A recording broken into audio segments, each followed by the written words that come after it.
Hey, this is Jason Kleberg from the Force 5 podcast, a show that forces a guest to come up with a movie-themed top 5 list topic, and then we reveal our picks on air. Top 5 heist films, top 5 tearjerkers, top 5 movie dogs. Every show you'll be asking yourself, what would be on my list? Guests include directors, screenwriters, actors, podcasters, musicians, authors, and even a professional wrestler. Subscribe to the Force 5 podcast, and you won't just be a listener, you'll be a list nerd. The Force 5 podcast, available wherever you're listening now.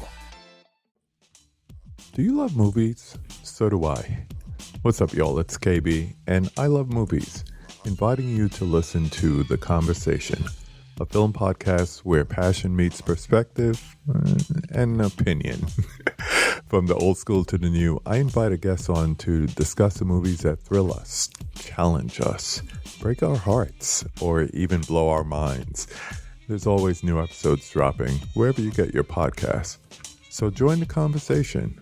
We don't just watch movies. We love talking about them too. The Conversation with KB Loves Movies, a part of Someone's Favorite Productions podcast network. Christopher Media, let's make some noise. Hold your ears, folks. It's showtime. People pay good money to see this movie. When they go out to a theater, they want cold sodas, hot popcorn, and no monsters in the projection booth. Everyone pretend podcasting isn't boring. Turn it off. Turn it off.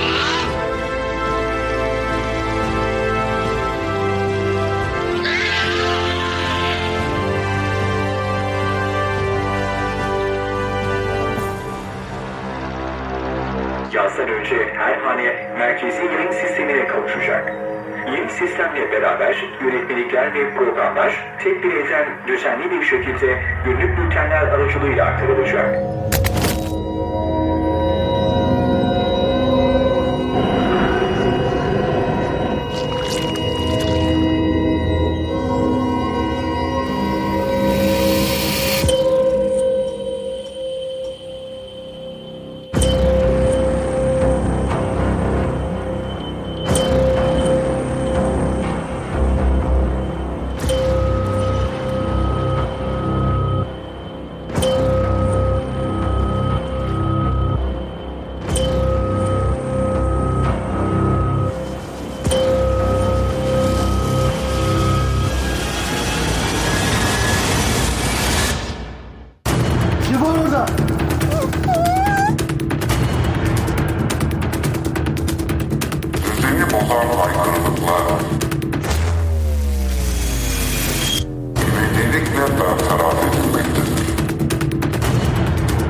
Welcome to the Projection Booth. I'm your host, Mike White. Joining me once again is Mr. David Rodgers. Hello. And making his first appearance in the booth is Mr. Mark Begley. I am honored to be here today. On this special episode of the Projection Booth, we are looking at the 2019 film from director Orçun Behram, The Antenna. The film stars Ihsan Önal as Mehmet, a overseer at an apartment building in Turkey. We begin the film on the day when a new satellite dish is being installed that is part of a new era for the country, where the government can now broadcast directly to its citizens' televisions. Let's just say that this isn't the utopia that was promised. By the way, I want to apologize if we abuse any of the pronunciation of names in this episode. I think this might be the first Turkish film that we've covered, so we are definitely trying our best. And we will be spoiling this film, so if you don't want The Antenna ruined, turn off the podcast and come back after you've had a chance to see it. We will definitely still be here. So, David, what did you think of The Antenna? It certainly has a lot going on its mind. It has a lot of ideas. I'm kind of somewhere in the middle on this. This could have been a really great short or, Black Mirror or Twilight Zone episode. I don't know if this needed to be 2 hours. Having said that, there are some interesting ideas that I'm sure we'll all get into. How about you, Mark? This hits kind of a particular niche that I enjoy, that isolated, the apartment, although it's much different than, say, the apartment trilogy from Polanski, but that feeling of not being able to trust your neighbors and being stacked on top of each other is kind of a sub-genre of horror that I enjoy. And I also enjoyed a lot of the either intentional or unintentional nods that I felt from a lot of other films. And so it was fun kind of seeing those things throughout. I don't think it was so much, ripping things off, but you could definitely see a lot of the inspiration for the director. I do have to agree that I think it's probably a good 20 minutes over long, but I watched it 3 times and enjoyed it all 3 times. I also watched this 3 times, and I agree with both of you. It does feel a little long in the tooth. It's very atmospheric. I really like the way that it's shot. There's a lot of these shallow focus shots. I mean, right from the beginning, when we have our main character sitting in his little booth and he's getting, ripped into by his boss before that, and he's there and he's in focus, and then we see in the background this body fall from the top of the apartment building, and it's the guy who was installing the satellite. And that's nice that that's all out of focus. It's nice to be able to hide probably what was a dummy falling, but at the same time, there are a lot of times where it's just this really shallow plane of focus with things out of focus, which makes it more immediate and really keeps our eye on our main character a lot of times. I also like the color palette. I like the rhythm of the editing. There are many times where it's just a few patterns. There's a lot of dripping water in this film. But yeah, I agree that it is a little long and maybe it could hurry up a little bit, because it's like stuff doesn't really start to happen until like halfway through the 2-hour running time. And it's like, yeah, maybe if we just had an extra act after that rather than another half a second act and then the third act. It's just like, no, let's get to the third act a little quicker, please. This is a very well put together movie. The director, I didn't get a chance to really look into him, but I would not be surprised if he comes from the commercial world, because it's very well polished. It's a very good looking movie. The atmosphere, as you said, is really there as well. Some of the sound design particularly really struck me with this one. Yeah, and I really enjoyed that shallow focus, particularly in scenes with close-up of faces, and it made me kind of understand what was happening to the characters. We have later on, when things start to happen to people because of this antenna, the father that's eating the steak, we get the idea through that shallow focus that something is happening to his hearing, which I kind of missed the first time I watched it. I didn't understand that that's what was going on. And I think later we have the same kind of focus with eyes. And so everything else in the face is out of focus. If you just turn a little bit, everything's going to be out of focus. And then with the long shots, maybe it was the same father figure is in the background, and it already looks like, and I'm kind of jumping ahead here, but it already looks like he has that blank face that we end up seeing later on in the movie. And if it was a deeper focus or all one focal point, then that wouldn't have been as hidden as it is. The shallow focus as well, kind of leaves more to the imagination. we could, all three of us, list dozens and dozens of movies where you've seen a shot of somebody falling and splattering. This was more impactful. I kind of jolted myself. What's happening, but it did feel more impactful. It leaves a little more theater to the mind, even though you kind of sort of see it. I like that with this being an apartment movie, we're going to get a handful of characters. Luckily, they don't try to show us like hundreds and hundreds of characters. We just have pretty much maybe 5 or 6 families that we're kind of following through here. And it's taken me a while. Like the first time I watched this, I kept confusing 2 of the families. And so I wasn't sure, is there a mom, dad, and a son and a daughter? Oh no, the son is with this family, the daughter's with this family. And I really thought that they were all kind of the same thing. They balance out who we're going to see and what's going on with their lives a little, though they keep us at arm's length a lot of times. We really only follow our main character and this woman named Yasmin. Then the other characters just kind of fade off into the distance, I guess, kind of speaking to that shallow focus again. We don't really get to be engaged that as much with these other people. Yeah, I think that was one of my big problems with it. Some of the characters get dropped and then reemerge towards the finale. The woman who has the accident in the bathtub comes to mind after that happens, and we can talk about that scene. But then you don't see her for a very long time, and I kind of forgot about her until Mehmet discovers her again. And the same with the families, and I think part of that is that the two dads look very similar. They're both roughly the same age and both balding, and I got confused as to which husband belonged to which family. It was easier on the third viewing, of course, but the first two times I was like, okay, wait, is this all one family group or are these different families? And the cross-cutting wasn't as distinct maybe as it could have been between what's happening between these two families.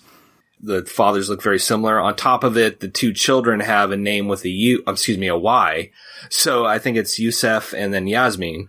So that, if the two parents are talking amongst one another, I mean, that's kind of the, you have to decipher which family is which based on the child's name. But of course, if you don't quite catch the name right away, you catch the Y, so kind of gave me a similar feeling when I watched Infernal Affairs years ago, which the two main characters look similar and had, if you were watching it subtitled, the names read very similar as well. And I think the other problem that we're kind of talking about is, for me, I didn't feel any impact of any fates of the characters because I don't really feel like, they really did. They're not all fleshed out characters, I'm sorry to say, or there's not a lot of meat on the bones. So, if something happens to a character, I can't necessarily say that it really impacted me.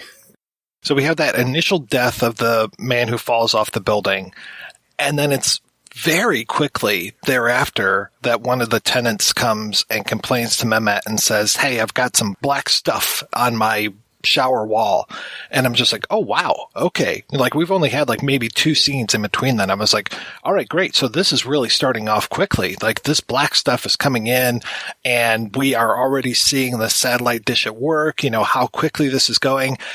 And then we get away from it for a while. And I'm like, oh, okay. So I thought like, okay, yeah, wow, the pace of this movie is going to be really fast. And then no, it turns into a slow burn after that. And I'm just like, man, you tricked me. I really thought that we were going to get into this a lot faster than we did. It did seem like that showed up. If I'm remembering it correctly now, she walks out of the apartment shortly after the antenna installer has fallen and been taken away and is already complaining about the black ooze. And I think in your notes, Mike, you even said, was it already there? Is this something that was already going on?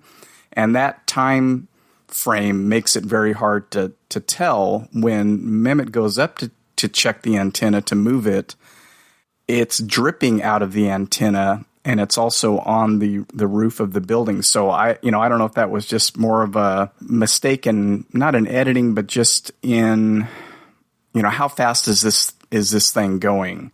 And then you're right, we kind of lose track of the ooze off and on throughout the film. When that woman goes into the tub, David, you mentioned the sound, I think, earlier, as far as the way that the father, is kind of losing the sound. I really like that kind of subjective soundscape of the woman when she's in the water, everything becomes muffled, and when she comes out, we can hear things clearer. That really is a nice effect because it's always a little scary when you go underwater and you suddenly are just enveloped in like a weird murky silence. And I like that we are hearing that from her. We're not getting necessarily POV shots of her, but we're getting her POV of her audio. First time I watched this, I can't recall. I mean, I imagine there is, but I can't recall a movie that does that, that sound effect because it's very distinct. I mean, we all, as bath time as kids, I remember just distinctly, going under the water, what that sounds like, and up above. And I just haven't seen movies play with that I can think of. And, that was kind of a nice touch. these days, for whatever reason, when there's an explosion, you get that high-pitched noise in our protagonist's ear, or like even in something like Copland, when he can't hear anything after a while. I really like that when, especially at the end with Harvey Keitel, when he's like, "I can't hear you, Ray," or whatever he says. It's just like, ooh, that's really nice. Like, it has kind of multiple meanings. But yeah, as far as that real subjective sound of going under and up above water, I can't really think of anything. And then we kind of get that again with Mehmet in his little booth. And you mentioned this at the beginning, that goes along with the editing, where he starts to hear every individual sound in his office there kind of go in and out with each other. It starts with the dripping water and then the ticking clock, and then they kind of layer on top. And it's all the way he's hearing things. Even the little radiator that he has in there has a distinct sound, and they just get louder and louder. And the sound design was very interesting. At the beginning of the movie, when he is walking to work, I got a little Eraserhead flavor there with the kind of rundown landscape, and he even walks in front of an apartment row, and there's all the windows, kind of like that one of the very first shots of Eraserhead. And then with that, it's not as loud, but that distinct kind of industrial noise going on in the background. I'm interested to hear anytime you see a visual reference or to another movie, because I didn't catch any. So I'm really interested to hear some more of those. I read a review before I started watching, and the two names that were tossed out in the review were David Lynch and David Cronenberg. So my ears were perked up by that. So anything that I could draw in that regard, I kind of picked out on. And as far as the rest of the movie, that's about the only kind of David Lynchian thing I picked out. I think that might have been the same Hollywood Reporter article or review that I read. It's not subtle, the metaphor that we're going for here, as far as installing this antenna and the way that this goo infects the apartment building and the way that everyone is always in front of their television set. I mean, it is very, very obvious that we are going for a discussion of state control and censorship and media control, and just like what kind of message gets to people, and just the way that this black goo seems to be seeping through from that satellite and pretty much murdering or making people into murderous individuals. You know, it's like that picture of the couple that we saw a couple weeks ago with the assault rifle and the handgun. And it's like, this is, our parents were afraid of what video games would do to us, and now we're afraid of what Fox News does to them. You know, this is kind of like, okay, the black goo getting into these people's house, and they come out with an AR-15 and a handgun. It's as subtle as that.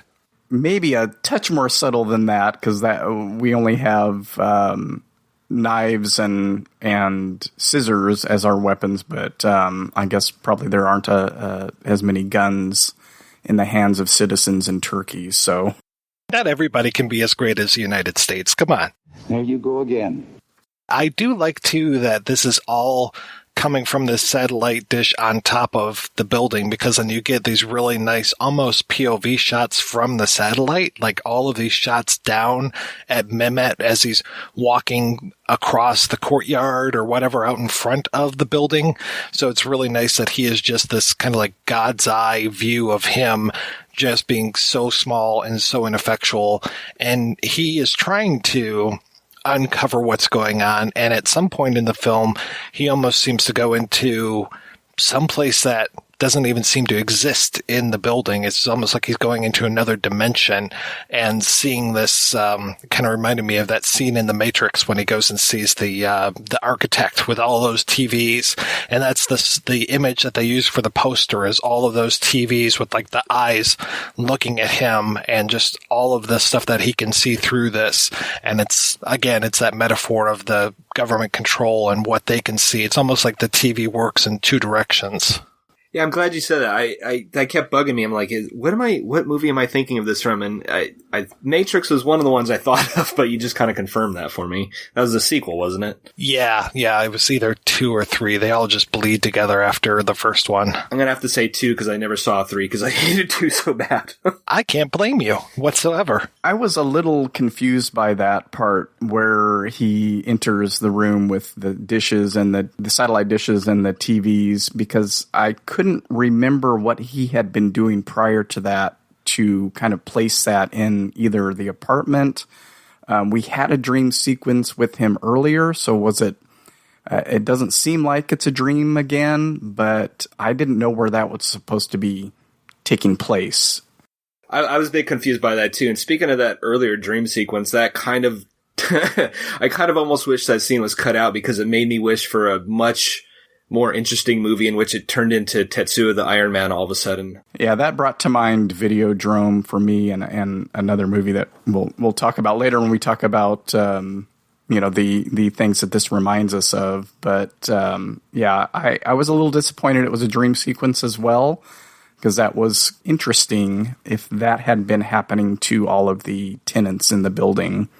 Yeah, it was very confusing as far as who's getting affected when and how. And then they introduced this idea you mentioned before, David, the kind of the faceless thing. It kind of reminded me of like the kids from the Another Brick in the Wall sequence from The Wall, where they have like those almost like meat faces. It's like, okay, well, how is this like the next step in the evolution? Is this what happens when the goo gets into you? Do you turn into this kind of faceless zombie? I mean, I guess that kind of makes sense, but it just seemed kind of random when they would show up or not show up. Yeah, I actually had that in my notes. I put faceless tenants equals creepy equals The Wall, so I was happy to see that in yours as well. It looked like The Wall, and I've seen clips of it. Like one of the creatures from like Silent Hill or Resident Evil. I'm sure somebody will correct me on that, but I think there's even something like that in Jacob's Ladder. One of the creatures that is violently shaking their heads either in the subway or at the party, I think is without features, but I could be misremembering as well. I don't feel like I'm a stupid person, but I felt like I couldn't figure out the rules of everything. I mean, for some people it affects them, where they want to kill, and others, one of the parents got electrocuted. It didn't seem to have very defined rules as to what it does to everybody. One moment it drowned. I mean, if that's your interpretation. I don't know if is it to kill or control, because, some people seem to get killed and others seem to get controlled by it. I had the same problem from the beginning, and that's sort of how The Infected in Shivers plays out, with people being affected immediately. Some it takes a while. Some it turns them into crazed maniacs. Some it's more subtle. And here I couldn't figure out, okay, are they just becoming murderers or are they becoming faceless zombies? Because we have both.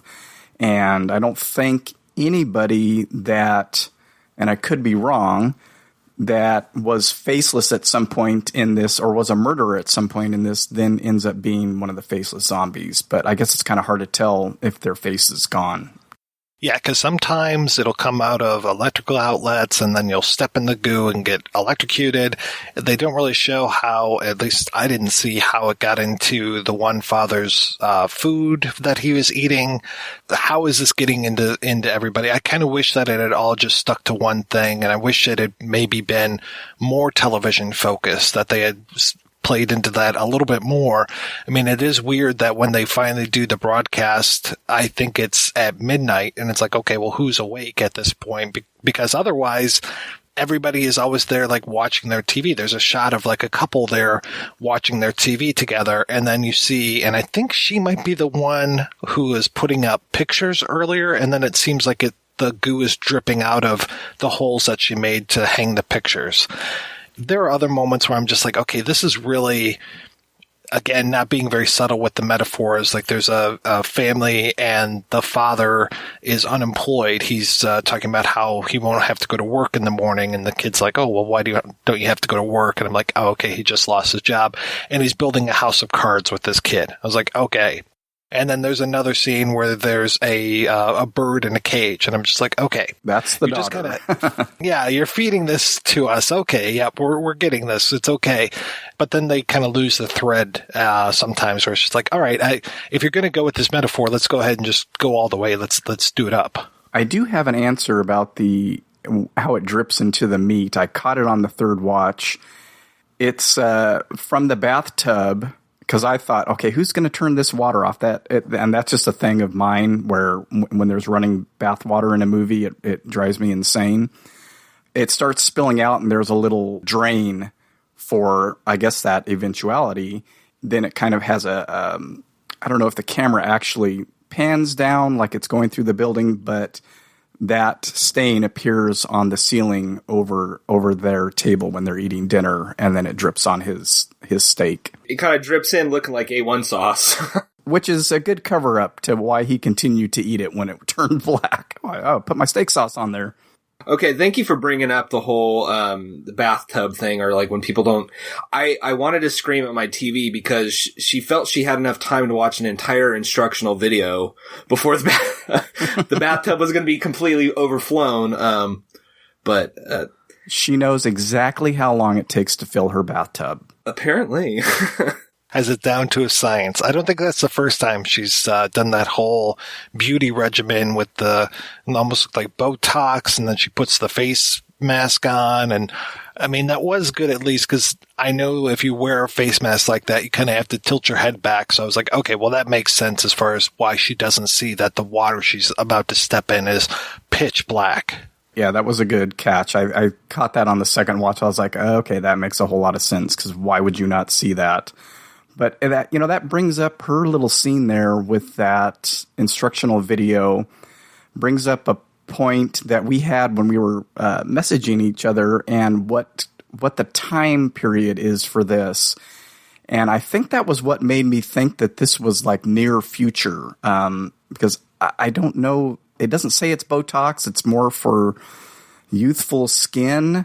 But that seems like a more modern kind of even sort of futuristic deal. Like, oh, we'll just ship this out and you can Botox your face yourself if you want. And but then again, everything in the movie is kind of archaic, very old-fashioned TVs and radios and stuff. So it sort of drops you in that timeless area of movie land, I guess.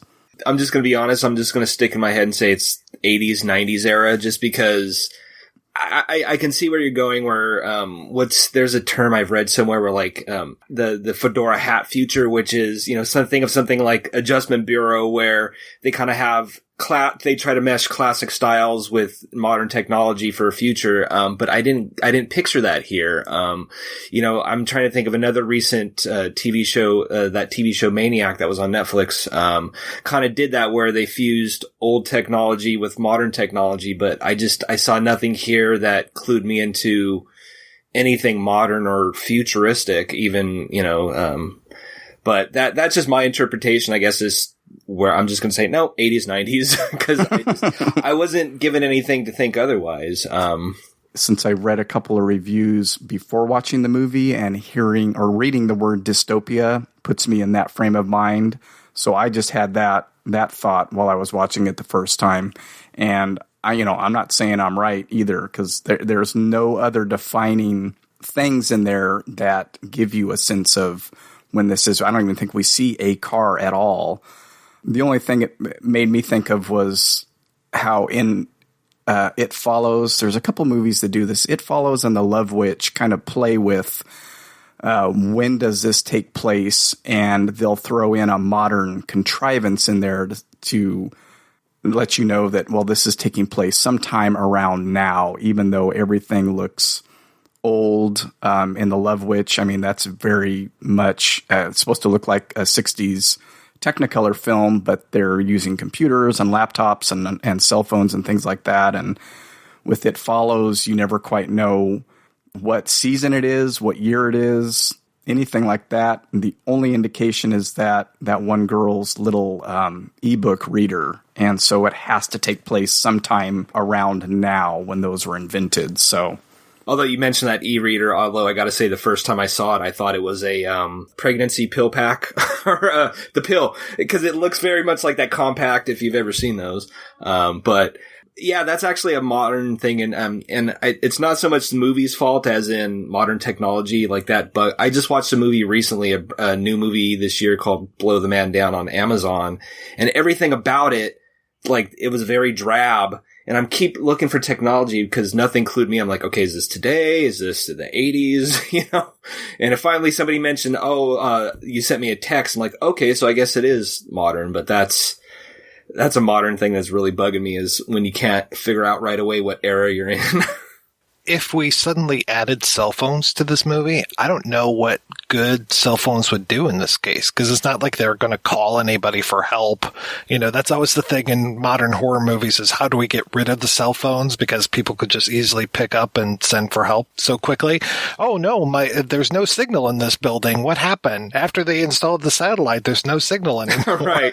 Or something like that. But yeah, it's such an isolated world. These people, even though they're all living next to each other, they all seem so isolated. It's not like anybody knows what's happening to anybody else. The only person that seems to know is Mehmet, and then he just kind of wanders through the underworld after a while. He's almost like Orpheus, trying to like figure things out and going into this weird parallel dimension. I wanted a little bit of interaction, and I don't know if I'm creating this in my head, but at the very beginning, when Bathtub Lady, and I don't even know if she's named in the movie, and if she is, I'm totally not remembering it at all. But when she walks out, I don't know if I imagined an exchange with whichever dad was out there. I think it's the father and mother with the young boy. And I thought, are we going to have, some kind of extramarital stuff going on? And then that kind of never happened.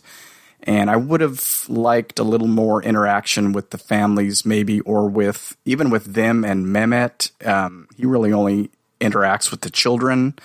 And, he's kind of an innocent as well. I guess he's our everyman in the story.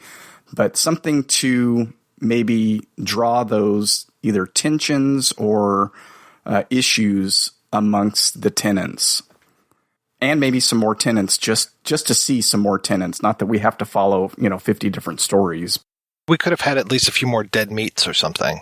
I really thought that this was going to be both Mehmet and Yasmin's story. This whole thing of him giving her a ticket to get out, and he talks about or she says they'll never stop looking for me. And I was just like, well, who's the they? Is it the government? And then finally I'm like, okay, no, it's probably more her parents.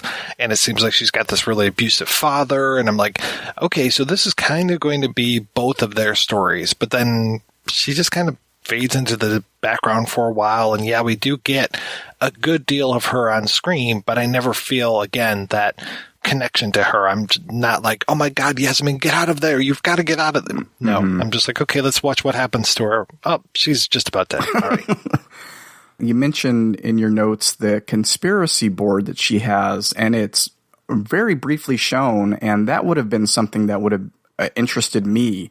What is the conspiracy? Is it just this general idea that government is becoming totalitarian? But why would you need a conspiracy board for that? So that would have been an interesting thread to follow, but it's just kind of shown in a panning shot, and then that's it. And then she plays with her kaleidoscope. And what is the kaleidoscope all about? There's pictures on her wall that also have those kind of kaleidoscopic images. Is that just escapism? I don't mind when, someone that's trying to get out or that Mehmet's trying to help her and it doesn't happen. I kind of like downer endings like that. But again, what is her deal? What's behind her needing to get out other than just being an unhappy teenager? The parents of Yasmin mentioned about they made an arrangement with Sihan, the building owner, or Mehmet's boss. Did anybody take that as an arranged marriage or like a job he was getting? I couldn't quite figure out. If it's an arranged marriage, I absolutely understand why she'd want to run away. No, it was a job. When Mehmet and her are talking, when they're seated at that wall, she mentions that her dad keeps trying to get her to work with him. She does say that he is a sick jerk, and then we have that little stare down in the elevator. So there's probably been some inappropriate things happening from him. But they want her to work for him. Okay, yeah, that flew over my head for some reason. Yeah, that boss is just not good. I mean, he's constantly on Mehmet and just calling him stupid and, saying that he's falling asleep at work, though it sounds like Mehmet is falling asleep because it sounds like he can't sleep otherwise. It just sounds like he's almost in that kind of narrator or Fight Club kind of world where he doesn't know if he's asleep or awake, which also lends a little bit to the nightmare that you talked about, and then just kind of the nightmare world that he's in at the end of the film. Well, and the boss is kind of that typical, what does he say? Why do I have to take care of everything? And it's a little one note, and we get that. We see that in every kind of movie like this with the haggard employee and the the mean boss. Get in, take your clothes off and get in there when the boiler has exploded and there's all that water in the basement. And of course it's the black water, but yeah, so some of those characters it's hard to tell with the wives if they're the henpecked wife or the abused wife. We don't really get much from them as characters at all. Other than I think Yusef's mom, mentions that she's willing to go back to work, and so then we get the whole deal with the husband. No, that's not going to happen. He can't be away from his mom, and with the idea that a man's worth is tied to his work. So, this may be cultural things, but they're fairly universal, and we still have a lot of that these days. Outlined family structure, and again, none of it really goes all that deep, other than a really superficial kind of, this is that kind of family. And Yasmin's dad is shown as abusive. I mean, he is at the end, but he's also been infected. So right, it's not like the first time we see her, she's got a bruise on the side of her face or something. It's not like we see the abuse other than when he is affected and that he just seems like a little bit of a jerk. But it's that old screenplay thing, you tell, you don't show. Or vice versa. At the very end of the film, Mehmet is coming down a hallway and there are radios, it looks like, being on either side of the wall, just kind of stuck in the wall. Some of them coming out, some of them completely embedded in the wall. And yeah, all of those radios look like something that I would have had as a, maybe like an early preteen in the early 80s kind of thing. And they just did not look modern whatsoever.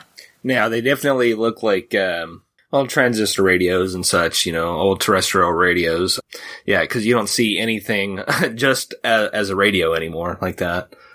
I think it's also safer if you're going to set something in an unknown time, quote unquote, or if you're setting something 20, 30 years ago, so that you can't necessarily be accused of critiquing today's government, that you can say, oh, no, this obviously takes place in the early 80s.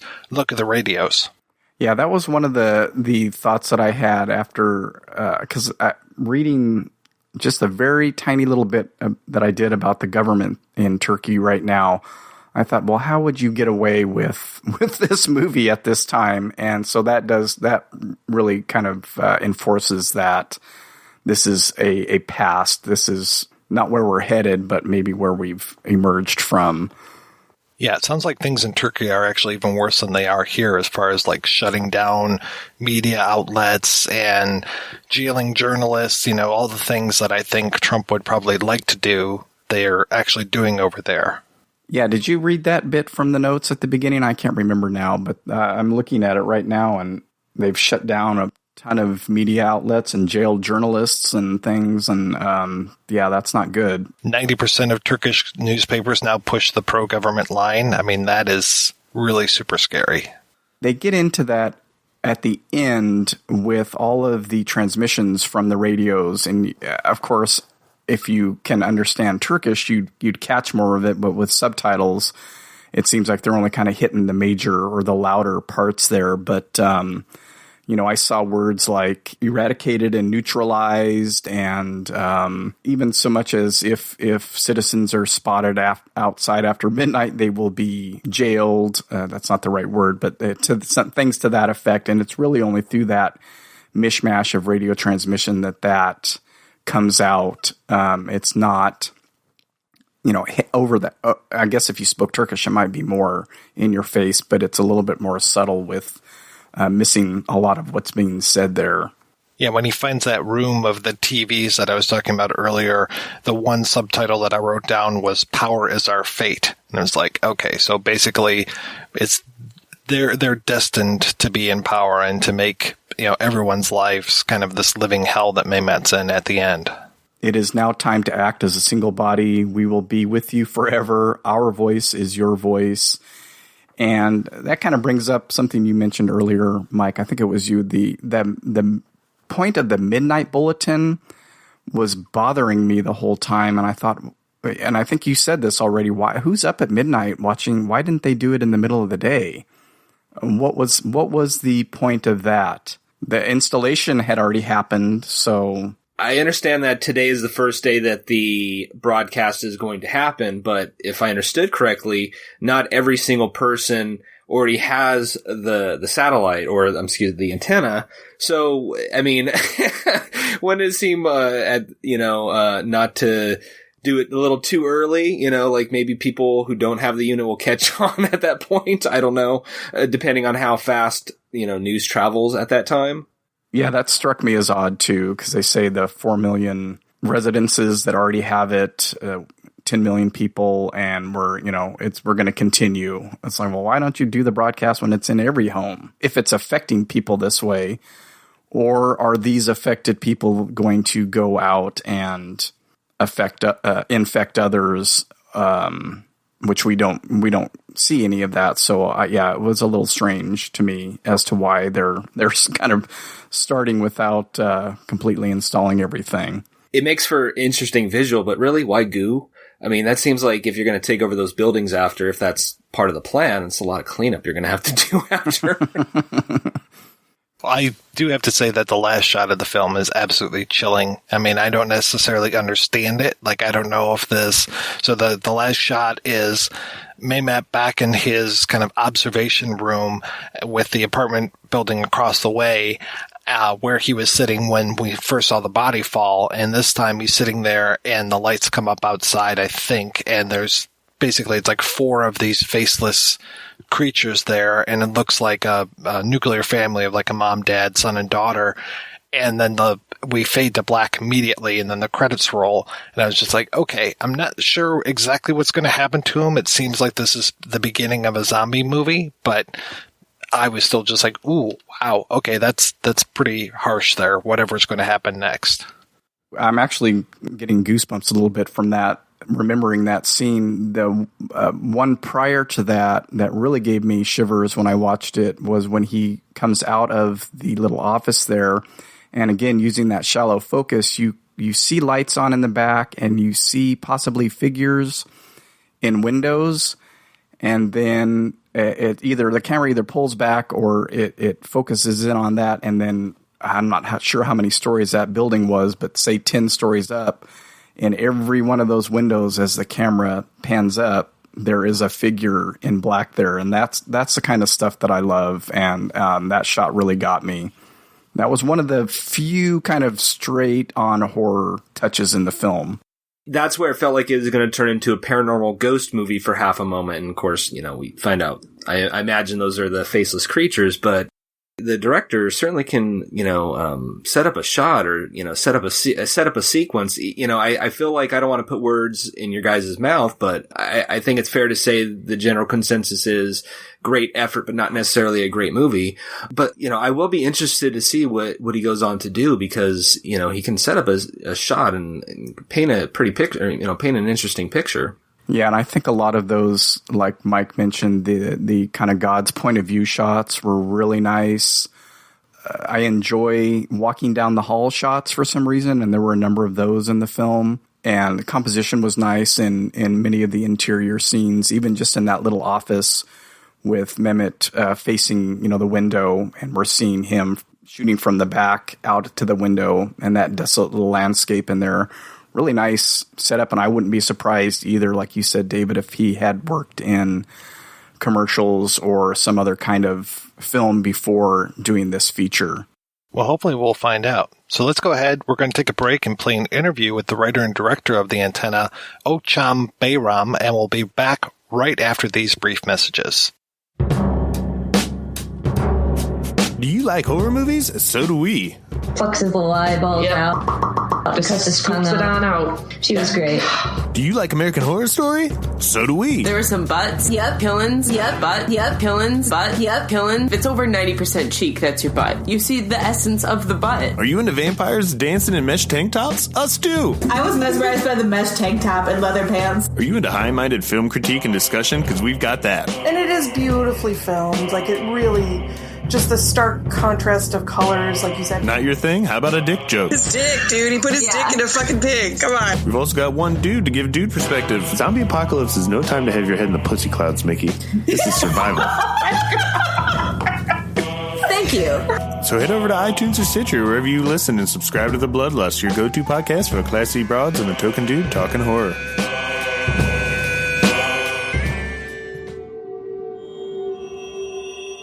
What if you owned your own drive-in?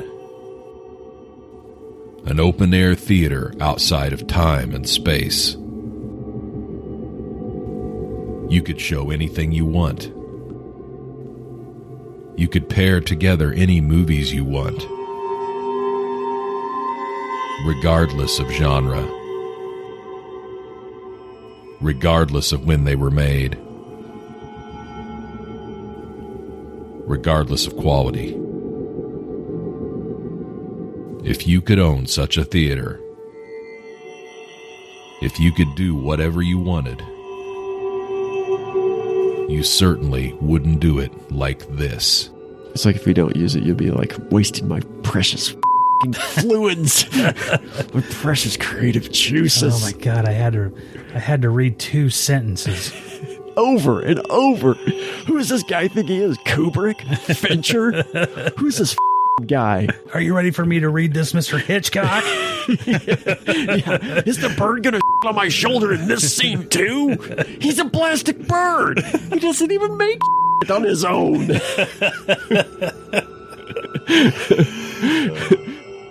The all-night drive-in picture show.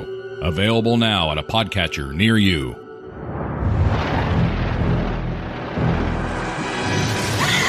Hi, this is Kevin Batchelder. And this is the Saturday B Movie Reel. Do something. Shoot it! Shoot it! That about describes it, yeah. All right, everybody stay here. We look specifically at the Sci-Fi Channel's original movies. You know the ones that air on Saturday night. Be known throughout the ages as an instant classic. We need a bigger gator! Limb cutting and blood squirting from... Flying limbs, I called it in my notes. What could go wrong? We look on a regular basis at the movies as they come out, and since there have been over 200 of them, we do go back and look at many of them that are now out on DVD.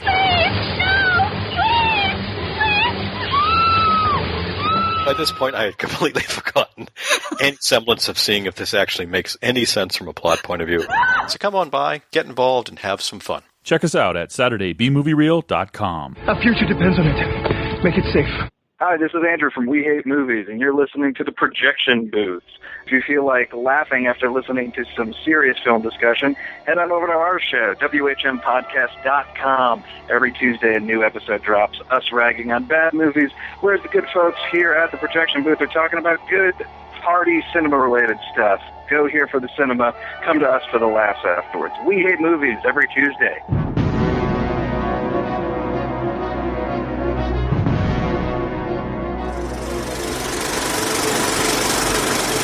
Did you grow up in Istanbul? Yes, I did. I grew up in Istanbul till I was 17, and then I moved abroad. And I lived in Europe for a few years. Then I went to United States to study film. And then I moved around a bit to Mexico and Thailand. So I was abroad for like 10 years, and then I got back to Turkey. Why film? What got you interested in making film? Well, that started long time ago, actually. I was a huge horror movie fan from childhood. We were like a little pack of horror film watchers with my cousins. And we would watch anything that would come, we would wait till late night to see whatever the horror movies are up at that night, and we would rent VHS films. So I think that's how I started to get interested in film. And the whole experience was important at the time because it was like the forbidden fruit, the horror films, in the sense that it was horror film and I was a kid, so it was actually forbidden by my parents. But on top of it, they would broadcast it at night, so I would also have to wait till late at night. And, the TV program wasn't clear at the time, so you would never know when it would come out. So I think it was my sense of adventure to watch horror films at the time. And were these all primarily foreign horror films, or were there local horror films as well? The local horror films, when I was a kid, there weren't that many. There was this remake of Exorcist by Metin Erksan called Şeytan. That was often run on TV, and there wasn't much censorship on TV at the time, so they would even run it during daytime. But apart from that, there are only like maybe 6-7 horror films from Turkey before 2000. There are very few examples because the special effects were not there. There wasn't much produced at the time. What happened in 2000 to change that? Well, a couple of things. One thing is the digital age. It became easier to make films, and it became easier to have effects as well. So you could do really low-budget horror films. And the second thing is that the producers found out that it's like a really easy way to make money, to produce a lot of cheap horror films, and there's always a target audience that would be going to the horror films. So tell me about your time in Chicago. What was that like for you, and what was your primary study there? Well, I started off studying cinematography there, and then I switched to directing. I enjoyed it, actually. It was a good school, and I liked that there was in Turkey, there wasn't any specialization in filmmaking. You would actually study just film. But I don't know if other schools are the same, but in Columbia College, you could specialize on whatever you want to specialize. I think that was like a huge plus.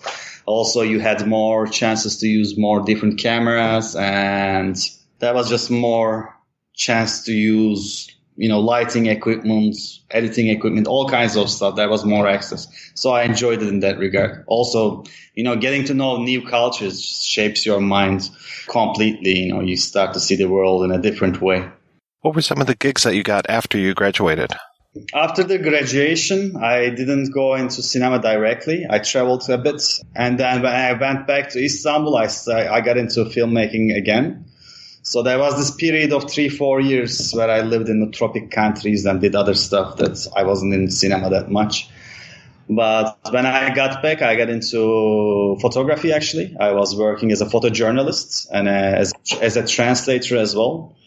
I was working with foreign press. I would travel to, southeast of Turkey, near the Syrian border, work on some political news. And in the meantime, I started to do documentaries and music videos and short films and so on as well. Bina has such an amazing look to it, and I was just curious as far as you must have put in so many hours to be able to get the skills to be able to make that look as fantastic as it does. Oh, thank you. That's lovely to hear. It's the work of course, my cinematographer Engin Özkaya as well. He's responsible of the cinematographic aspect of it.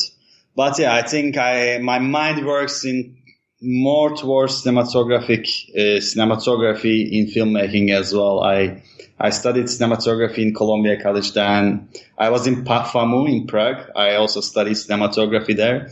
So the image and the visual is quite important for me. That's how I start thinking about a film. There are just images in the beginning, and then I start to shape the story. What were those images that helped bring the antenna to life? One image was, I think the whole thing, the antenna started with this image of there are silhouettes on the windows, that everyone is looking at the guard. And And that was the first image that I had in mind because it reminded me that the windows and the relationship between the windows and the television screen seemed quite poetically aligned for me. And then I thought of it as a horror thing, like that you are being watched through the windows. That idea came with that, actually. That was the first image. The idea comes from somewhere else, but the spark of the image was that. Tell me about the making of the film. How was it doing your first feature film? It was really hell. It was very difficult, I have to say. You know, some people says that I loved making this film. I enjoyed it, and I would say the contrary. The whole thing was really difficult. There was all kinds of roadblocks and problems that we faced. I mean, one issue was always, of course, the money. It's like a really low-budget film. But it's a very ambitious film as well. Like we are recreating entire scenes. There are a lot of dream sequences. There are very surreal scenes and stages as well. So it was very demanding. What we did is that we actually shot the entire film in an abandoned post office. We rented it for like $1,000. It was about to be demolished, so they just gave it They gave it to us for 1 month, and we built everything in there. We were carrying our, own furniture as props. We were finding stuff from junkyards. Most of the dream sequences that you see are stuff from junkyards around a little town in Turkey. So that whole aspect of lacking many things made it very difficult. It was working over hours. There was no heating system. We were shooting at night in winter, so it was freezing all the time.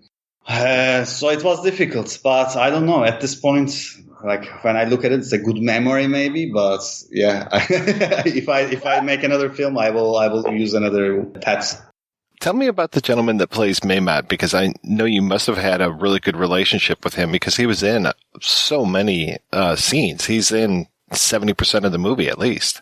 Pretty much. I mean, he's the lead role in a way. It's an episodic film, so it's hard to define an actual lead role, but he is the one that gathers all the stories together. He's actually a friend of mine. With him, it was sort of like a love at first sight. I think physically he seemed perfect for the role that I had in mind. You know, when I was writing the story, it's just this image. You create this non-existent person in your mind, and then you make them act. And then when I met him, he fit immediately to this role visually. And then we started working on the script a bit and did a little audition. And yeah, it was like a decision made in like 48 hours, and we were working together. And yeah, I was very happy with his performance. How long did it take, the actual shoot? How long was that? About 3.5 weeks. Mostly at night. We had like 1 week in Istanbul and 2.5 weeks in Balıkesir, which is a small town in Turkey, where this post office is. So tell me a little bit about the pre-production as far as getting all of the right people on your staff and then getting all those actors as well. Half of the crew were my friends already, that I already knew them. So that was easy. And, in Turkey, I think maybe in most places around the world, when you're about to make your first film, a lot of people try to help you out. Like it's like a solidarity thing. So there was this help that I was receiving from friends. And the other part of the crew I found through a producer. I was also the main producer of the project, but there was a line producer that was helping me out. Basically, that was half of my friends and half some professionals from the field. And the actors, couple of them I knew beforehand, but mostly it was through auditions. What was the actual goo that you were using through so much of it? Black dye and mixed with water, and I don't know how you call it in English. It's the thing that you make it's edible, like a jello, like a candy, that material. So depending on how much you put in it, it decides how dense it will get. So if I wanted to make it very, very dense, I would put a lot of it, and sometimes it's more liquidy. So yeah, that's the whole thing. That's the whole thing. There are 3 components. Did anybody get overly stained from that? I picture the woman who's getting into the bathtub and it's just filled with that. We all did it. We absolutely hated it. And by the end of the shooting, everyone had it like in all our nails. We wouldn't get off our skin. You know, the entire post office had like a lot of waste from that stuff. So it was really hell. Everyone hated it. Everyone hated that. There were times that I wasn't very popular, I would say. When is the movie set? It is actually timeless. I mean, my reference is the time of like late 80s, but I don't set a specific time or a place. That's actually done on purpose for two reasons. One, like I didn't want this to be like a locally political critic. I wanted to be more international. That was one reason. The second reason is that I mean, it obviously talks about the mass media, and I wanted to find one single tool, one single object that would define the mass media, and that will be the antenna. And that wouldn't be working in like today, for example. Set up the installment of antennas was the time for 80s and 90s in Turkey. So that was the reasoning. Was it pretty repressive at the time, or is it better or worse now? The thing is, like, I didn't want to talk about the politics of Turkey in 80s or 90s either. I wanted to talk about politics in general, like the relationship between the authoritarian power and the media. And I think it exists everywhere in the world right now in different ways and different dynamics. So that's what I was targeting in the film. It was problematic in the 80s as well. We have a coup in 1980. Before the 1980, there was a huge clash between the left and the right, and then the coup happened in 80, and it was a bloody coup. There were a lot of prisoners and so on. That effect lasted for quite some time, and in the 90s we started to have the free market. It was never like very easy going in terms of politics. There's too much to talk about, so I don't want to go deep into it, but it was never very easy. But nowadays, I would say it's possibly worse than 80s and 90s, at least the 90s, because the government right now is a bit more authoritarian. Did you worry about the film being censored at all? A bit, actually. You know, as I said, this movie is not about the Turkish government per se, but I mean, the situation, the problem about authoritarian power and media is obviously Turkey is also a prime example in this regard. So even though it's not directed against the Turkish government, it could be understood that way. And I thought that could be problematic.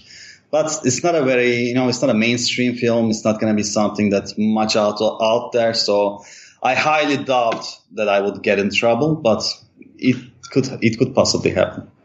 What was the life of the film once it was done? Initially, I ran out of money, so I had to wait like 6 months for the editing. And after the editing, it was like a whole new world for me. I didn't know how to circulate the film. I really didn't know what to do about it. And then luckily I found a producer, Müge Özen, and then she already made a few films, so she knew how to direct me, what I should be doing, how to get into the festival circuit and so on. And from that point on, things got easier. And then we found a sales agent from France, Stray Dogs. Then we did the premiere in Toronto, then the BFI London and so on. It went well afterwards. How was that going to Toronto for the premiere? Oh, amazing. It was an incredible experience for me, really. Such a huge festival. It's super lovely to be there. Everything is well organized. You get to meet a lot of people. You get to meet people that can inspire you. You can have beautiful conversations. So I really enjoyed the experience in Toronto. Also to watch your film in huge stage and so on. That's a childhood dream coming into reality. Are you a big fan of David Cronenberg? I love Cronenberg. I don't know if I would say like I'm a big fan of Cronenberg. Like I could analyze all of his films and so on, but I do love his style. I grew up watching his films, and I can see like direct relationship between like my film and Cronenberg's style, especially like Videodrome and so on. So yeah, I would say I'm a fan of him, but yeah, that would be my answer. Did the Antenna get to play in Turkey? Yes, it did. It played in Antalya Film Festival. It's one of the biggest festivals in Turkey. That was maybe like 5-6 months ago. I don't remember the exact date right now, but it played in Antalya, and it had a mixed reception. You know, some people loved it, some people hated it, but yeah, and then it's going to be shown in Istanbul Film Festival in 3 days. That's going to be exciting to screen the film in my hometown. Well, it's nice that you can even have a festival right now. We're still under lockdown over here. Oh yeah, that was the case for Turkey as well. So this festival was supposed to happen in May actually, but it was postponed till now, and now it's just going to be screened one time in an open air movie theater. Here, we are all walking with masks. We are in our little dystopia as well. Tell me about Stories from Hidden Worlds. How did that come about? As I said, I did documentaries before as well. I did one documentary in Mongolia, then I did one in Sri Lanka. I was working as a photojournalist as well. So there was a lot of traveling and working abroad for me for the past 10 years. And then after the antenna was done, I had some time to work on a different project, and a production company from Turkey approached me and told me that they are looking for making documentary series. Gave them an idea that we could go to this very different geographies, find communities that are not really affected by globalism, that still has their unique qualities, and then tell their story through interviews. That was the idea, and then they accepted it. And after that, for last 1.5 years, I've been pretty much on the road. I got back just like 2 months ago. We were doing 6 episodes around the world. It was a great experience. I really loved it. Do you already have your next idea for your next feature film in mind? Yes, I do. I actually just finished the script. It's also a horror film. I think I'm going to be heading towards being a genre director, because all my creative work is being fed by the horror world. And yeah, the second film is a horror movie about a horse driver, you call it, and a zombie girl. So a girl is murdered, and okay, first I have to tell you that in Turkey we have this system that if you die in a city that you are not from, you can ask the government for your corpse to be taken to the city that you were born. So there's this delivery system in the country, and they are done in these trucks or horses with a freezing system behind them. Yeah, you could be traveling for like 30 hours on the roads with the dead body. So it's based on this idea. It starts off like this. So our driver is a guy that does this job, but a girl is murdered, and then they want him to get rid of this girl and disappear for a month because they want to cover up the murder. And turns out she's a zombie. Well, he falls in love with the girl. He starts feeding the girl with his own body. And then once he cannot feed her anymore, they start murdering people so they can find victims for her. So it's this kind of love, like a twisted, sexually charged road movie. I would say love story also. What is the state of cinema like now in Turkey, and are there more genre films now than there used to be? Yes, way more actually. After the 2000s, there was a new era of horror films, which are based on the theme of genies, based on the Quran actually. So mostly this is very similar to like Amityville, Exorcist, demonic possession stories. It became huge after a movie called Dabbe in 2004. This movie was it had like a 1 million in box office, and it made a lot of money. And then people realized, okay, this is the way to go, and people like this stuff. And after that, maybe there were like 6, 7, maybe even more this type of movies. Exactly the same formula, small changes every year. So from that point on, we produced a lot of horror films. Usually not, very cinematic, or it could be considered like B movies and so on. But honestly, I don't mind that. I think it's still, as long as there's the horror cinema of some sort, that's still serving me and other filmmakers as well. So I was happy about it. That has been going on for like 15, 16 years. And lately, it is shifting a little bit as well. Nowadays, apart from demonic possession films, there are other filmmakers doing other stuff as well. There's a new director called John Evrenol. He did a couple films. It's loosely based on Lovecraftian type of stories. There was not a horror movie, but it's a fantasy movie done by Tolga Karaçelik called Sarmaşık. It was a group of men stranded on a ship that talks about politics as well. And there's this, magical ivy, dark ivy spreading on the ship. So there's this interesting stuff that is being produced nowadays for the past 5 years. This is shifting towards a more original direction, I would say. Well, thank you so much for your time. This has been great talking with you. Likewise. Thank you. Thank you so much for inviting me.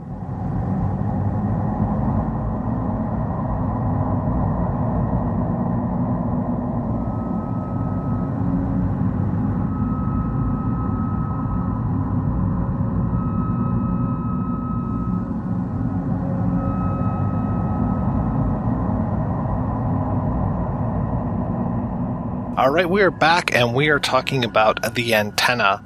And I know, Mark, you mentioned the apartment trilogy of Polanski.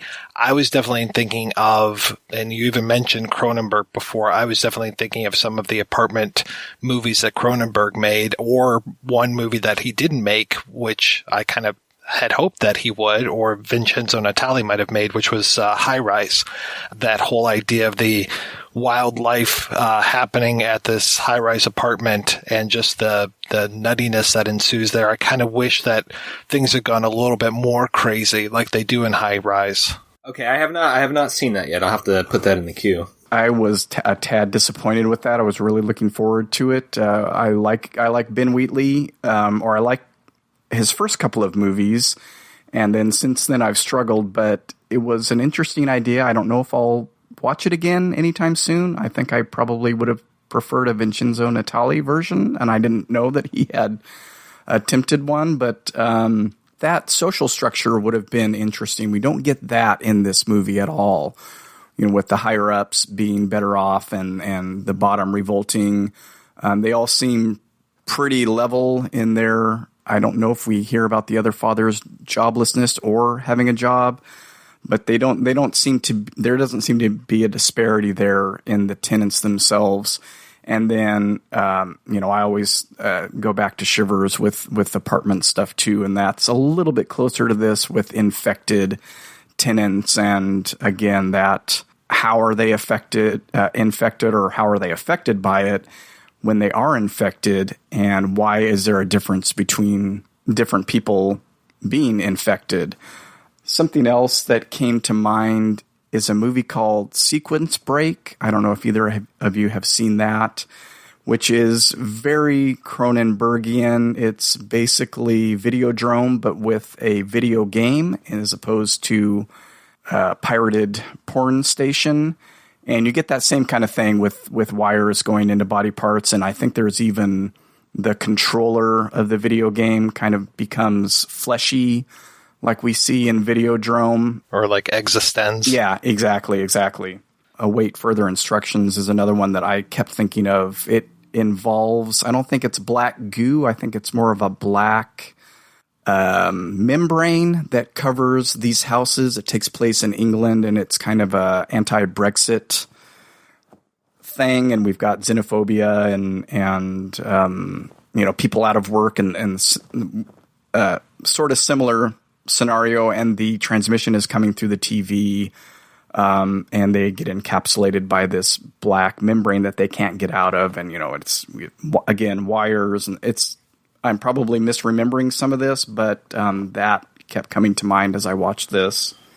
I mean, when I see black goo, my mind goes to two places immediately. One is the X-Files with the black oil, and then the other is the stuff that they used in Prometheus to infect the one woman's drink. The guy drops little thing in the woman's drink, and then she becomes infected with an alien. Who the fuck knows what the fuck is going on in that movie? Just those ideas. And I kept thinking too of, there were like 3 movies that came out, I can't say in quick succession. There was The Signal in 2007. There was another movie called The Signal in 2014, but the one from 2007 was this kind of emergency broadcast signal that went out and turned people into murderous, crazy people. And that movie is really fascinating to me because it's split into 3 parts. And I think it's the second part which introduces a lot of comedy to it, like sick horror comedy, and first and third are much more scary, but I really like that movie. And then there was a really shitty Stephen King book / movie called The Cell, where it was a signal that gets blasted out through a cell phone and turns people into flocking zombies and blah, blah, blah. It's a horrible movie. Don't waste your time with it. It was one of those like, oh, they made a movie out of this and John Cusack's in it and Samuel L. Jackson. What the hell? How did this happen? That idea of the signal pushed out that turns people into crazy people. I was kind of thinking that midnight broadcast from the antenna was just going to turn everything up to 11 with that. Speaking of signal movies, this just kind of popped in my head. It was a recent one, but I do believe that Nicolas Cage movie, Mom and Dad, was started by just a random signal that caused parents to just kill their children. I need to watch that one. It is, of Nicolas Cage, of modern Nicolas Cage movies, it's maybe a rung or 2 below Mandy or Color Out of Space, but it's still worth the watch. The signal that you're talking about, or one of them, was that with Lawrence Fishburne? Either one of those that you... That's the 2014, I think. Okay, and then I think there's a new one, within the last year or 2 that's also called The Signal or Signal, and I cannot remember I've seen one of them. I think it was the one with Lawrence Fishburne, but I can't be positive. But is there another word for signal that we can use from now on, guys? For our movies about transmission? Yeah, there you go. Yeah. Oh, well, then in 10 years, we'll have like 3 transmission movies in a row. You brought up a good thing or a good point of apartment movies. I guess I wasn't really thinking too much about that, but then all of a sudden, Poltergeist 3 comes to mind. Not exactly, the same story, but another one, I think, which also takes place in an apartment or a small complex was Under the Shadow from a few years ago, which... You don't see a whole lot of Middle Eastern horror movies. I guess, this might be included in that. But if I'm thinking of my geography, right? But, it's kind of interesting that we don't see a whole lot of horror movies come from that part of the world, at least that I'm aware of. Yeah, other than Indonesia, which I guess isn't really in that area. But that's the only thing that comes to mind is all the Indonesian remakes and reboots and ripoffs of things. Well, I haven't seen it, but wasn't that A Girl Walks Alone at Night, I think, was Middle Eastern? I think that was Persian, yeah. She's Persian, but that was filmed in and around Bakersfield, California. Well, that's very exotic. Yeah. It's been decades since I watched this movie, but that scene in Mehmet's office that I mentioned earlier when he's hearing all the noises and you kind of get shots of his eyes and his ears...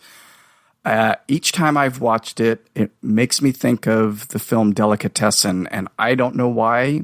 If there was a scene like that that's just embedded in my brain with ticking clocks and little noises going on. I mean, that's an apartment complex as well, kind of a different scenario, but yeah, there's that whole montage sequence when. Oh, what is it? There's like so many things going on. A woman is beating a rug. The landlord's having sex with a woman and the springs are going. Our main character is painting the ceiling and he's got his suspenders are keeping him in place. And there's at least there's the people that are testing the little moo cow things that they make. And it just is, it's things after each other. And yeah, just the rhythm of that editing is just brilliant. And I can even see, because our main character, Mehmet, has a very unique look to him, though I do have to say, I think that one of I want to say it was like the underground dwellers in Delicatessen kind of has a similar, like a protruding eye type look to him. Yeah, that's a kind of a very French look. You get that in a lot of French films. So I mean, that's what brought it to mind, and hearing those sounds layer up on top of each other played for totally different effect in each one of those movies. But yeah, I couldn't get it out of my head. So thank you, Mike. to me, it's very Coen Brothers, just that quick editing style and just kind of, how the Coens and Raimi were so similar in their editing style. And then when I saw that in Delicatessen, I was just like, oh, okay, I wonder if this is an homage to a Coen Brothers film. See, now you got me thinking of Barton Fink, which is kind of sort of another apartment movie of a different sort. Yes. Oh, yeah. Absolutely. If you want a good hallway scene, go. I'll show you the life of the mind. I only noted one other movie, and this is a stretch, but since some of the articles had mentioned Lynch and Cronenberg, when the bathtub lady is, I think right before she does her injections, she's at the mirror and she starts scratching her head, and that made me think of the scene in Wild at Heart when the girl from the car wreck is digging her finger into the back of her head. Doesn't get as as gnarly in this, but I think I was kind of maybe grasping at straws with that. But she does pull a big clump out, and I don't know if that was supposed to imply that maybe she has trichotillomania. I'm not sure what the correct pronunciation of that word is, but when people pull their own hair out, can be a obsessive compulsive disorder. So I don't know. That's not going anywhere. So. Like, she's not upset about it. It just happens. It was strange. Yeah, that was I think that you point to that too. And I think, not that I'm trying to bash, but I mean, like that part, I mean, there's so much going on here. Part of it's body horror feels supernatural. I mean, I thought this was going to turn into a full blown body horror movie for a moment there, or something was going to happen. Not quite.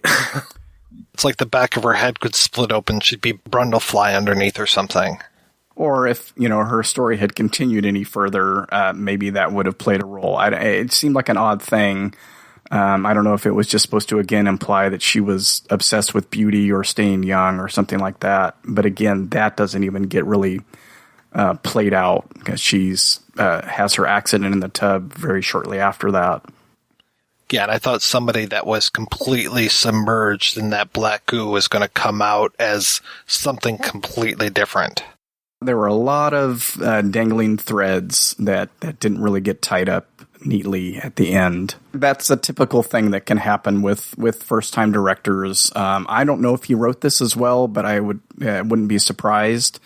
Those strong ideas, but you gotta tie them up somehow. Too many left untied, I guess. I want to thank my co-hosts on this special episode, David and Mark. So, David, what has been keeping you busy lately, sir? I am a part of a group of guys. We call ourselves the Binge Watchers. We have our podcast, Binge Watchers Podcast. You can find us at bwpodcast.com. We're in the middle of our second annual Summer Slash, which we're just doing nothing but slasher movies all summer, although some are left to interpretation. We started this year off with doing all 4 Scream movies. We've done Tenebrae, Deep Red, and a few others. Highlight being Der Samurai, which I've never heard of before we did this. We cover all kinds of things, but, mainly with a focus on horror. So check us out there.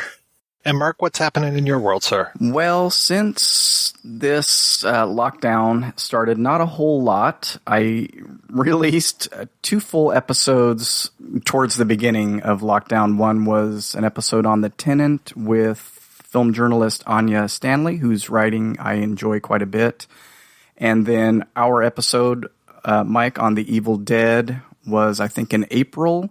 And since then, my brain's been kind of mushy, so I haven't been able to focus any energy on a specific topic for an episode. So I've just been kind of watching movies with my daughter and making her be my co-host on this little series called Notes from Home. And there are 3 of those up right now.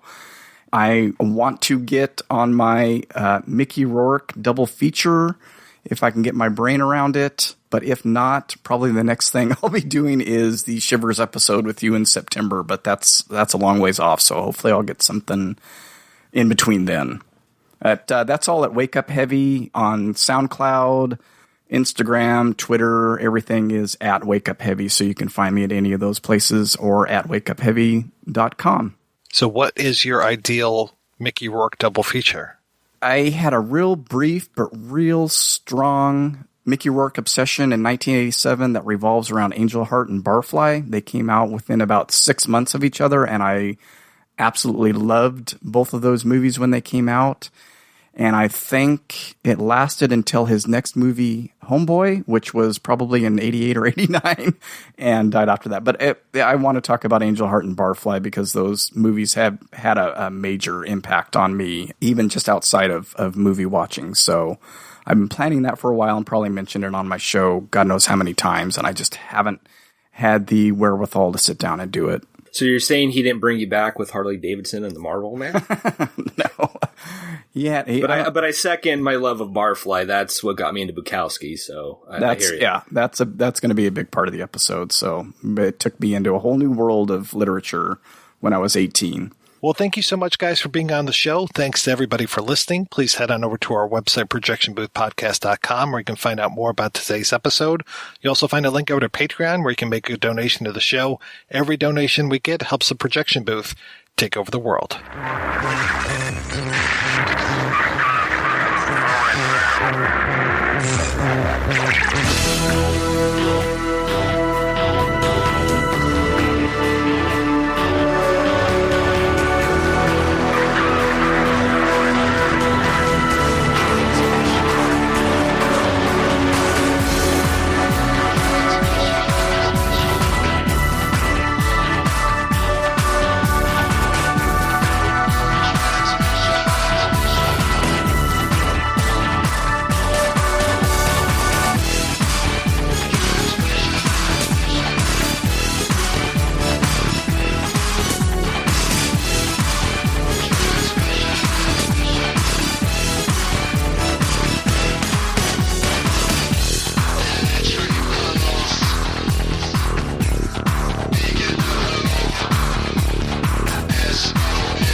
If you enjoy this show and want more people to know about it, head on over to iTunes, leave a comment, and rate it 5 stars. Make sure you like and share us on Facebook, and don't forget to follow us on Twitter. Just search for Christopher Media. Thank you in advance for supporting Christopher Media by clicking on the PayPal button and by clicking through to all the sponsors who support ChristopherMedia.net. Most importantly, we would like to take the time to extend an extra special thanks to you. Christopher Media could not exist without your support. Thank you for visiting ChristopherMedia.net, and thank you for listening. Christopher Media. Let's make some noise.